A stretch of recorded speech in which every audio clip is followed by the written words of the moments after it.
It's almost artistic. I would kind of compare it to dance in a certain capacity. There's something very, very beautiful and fulfilling about being able to get to the top of a climb. It was something that I really felt effortless doing. And I loved that it was such a whole body and whole mind kind of activity. It really takes kind of everything to be in the moment and to be able to get to the top of a wall.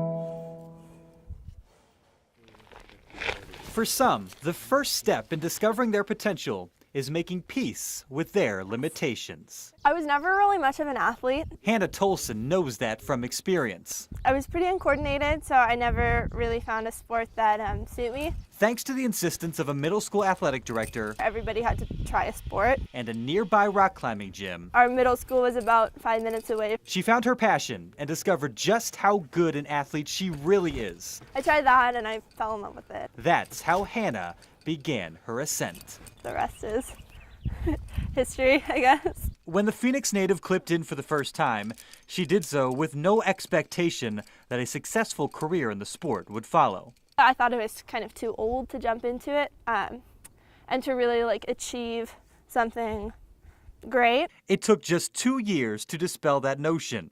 As a 14-year-old, Hannah placed 8th at Youth Nationals. That kind of planted the seed in me, oh my gosh, this could be something that I could really do and be good at. Even though her success continued through high school, when it came time to pick a college, competitive climbing wasn't a factor. Gonzaga checked all my boxes, I guess apart from having a climbing team, and it took me about a week of college to realize that I really wasn't ready to give up competitive climbing. As a freshman, Hannah completed her final year on the youth circuit.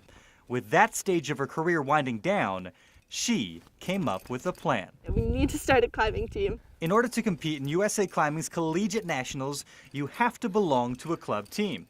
Before Hannah's arrival, Gonzaga did not have one. This year, Hannah changed that. In March, soon after forming the club, she competed for the first time as its lone representative. Hannah won. Shortly thereafter, she earned an invite to nationals. Meanwhile, a different Gonzaga team was making its own historic run. Gonzaga University will compete for the national championship against North Carolina. With Mark Few's program making its first run to the Final Four, Hannah followed the Zags to her hometown, where she watched alongside hundreds of fellow students as her school came excruciatingly close to claiming a national title. I was really sad for the guys. I know what it feels like to work really hard for something and to not have it come to fruition. But not long after the loss to UNC, 2 minutes.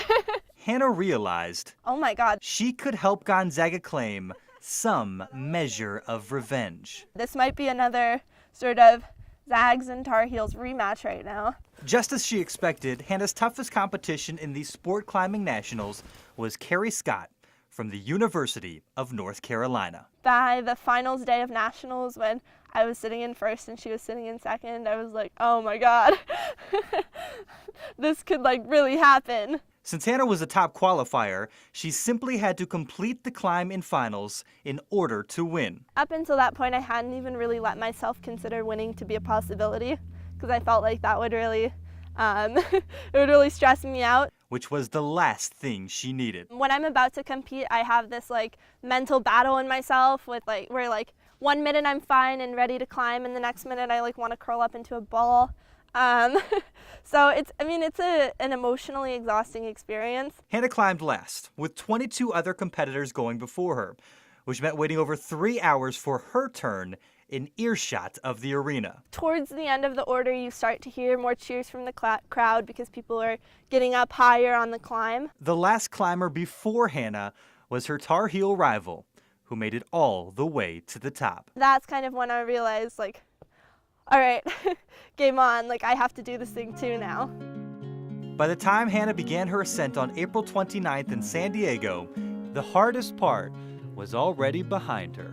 Right before I climb, I'm always really nervous, but kind of right when I get on the wall, this kind of calm comes over me, and I try and just kind of go on autopilot, take it one step at a time, one move at a time. Staying focused on nothing more than what's next, until she locked in the final clip I started crying. and secured a national championship.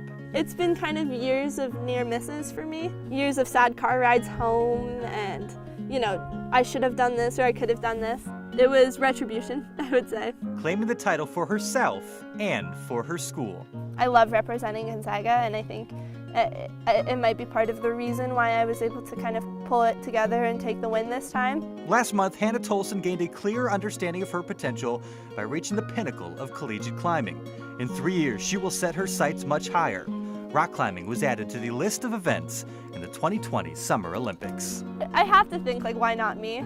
That's kind of how I approach everything. I think it's easy to kind of get caught up in what everyone else is doing and how awesome everyone else is. So, I mean, why not me, It's happened before, why not again?